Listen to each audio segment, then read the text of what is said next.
সংবিধান পরিবর্তন করতে পারে শুধু নির্বাচিত প্রতিনিধিরাই। এই কথা বলেন বিএনপির স্থায়ী কমিটির সদস্য হাফিজ উদ্দিন আহমদ। সংবিধান পরিবর্তনের অধিকার শুধু নির্বাচিত প্রতিনিধিদের। কোনো অনির্বাচিত ব্যক্তি বা গোষ্ঠীর পক্ষে সংবিধানের উপর প্রভাব বিস্তার করা গ্রহণযোগ্য নয়।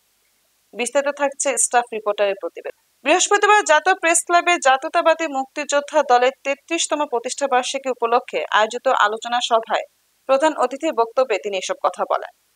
হাফিজ উদ্দিন আহমদ বলেন, বর্তমান সরকার একটি জুলাই সনদ বিভিন্ন রাজনৈতিক দলের কাছে পাঠিয়েছে। সেখানে বলা হয়েছে রাজনৈতিক দলের ঐক্যমত্যে যে সনদ গৃহীত হবে সেটি নাকি সংবিধানের উপরে স্থান পাবে। এটি তো কখনো হতে পারে না। সারা পৃথিবীতে সংবিধান প্রণয়ন করে নির্বাচিত প্রতিনিধিরাই।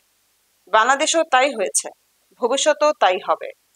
তিনি আরো বলেন, অন্তর্বর্তী সরকারের অধীনে সে নির্বাচন হলে নির্বাচিত প্রতিনিধিরাই ভবিষ্যতে সংবিধান নির্ধারণ করবেন। নিজের মুক্তিযুদ্ধের অভিজ্ঞতা প্রসঙ্গে হাফিজ উদ্দিন বলেন, 1971 সালে আমি ইস্ট বেঙ্গল রেজিমেন্টের একটি ব্যাটালিয়নের কমান্ডার ছিলাম। আমার অধীনে 800 সৈনিক ছিল। 1.5 মাসের প্রশিক্ষণ নিয়ে তারা যুদ্ধে ঝাঁপিয়ে পড়েছিল।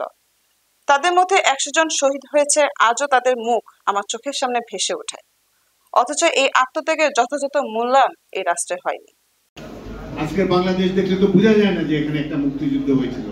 সেই কারণেই তারা বলে সংবিধান ছুড়ে ফেলতে হবে এবং এই জুলাই সনদকে সংবিধানের উপরে স্থান দিতে হবে, প্রায়োরিটি দিতে হবে।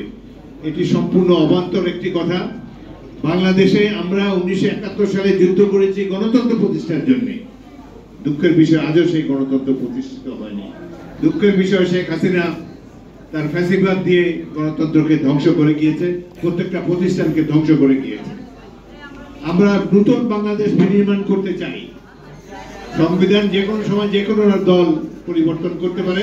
আমরা বিদ্যমান বর্তমানে যে ক্ষমতাসীন অন্তর্বর্তীকালীন সরকার রয়েছে তারা তো এই সংবিধানের অধীনে তারা প্রতিদিন কার্য পরিচালনা করছে, শপথ নিয়েছে উপদেষ্টা হিসাবে, প্রধান উপদেষ্টা হিসাবে।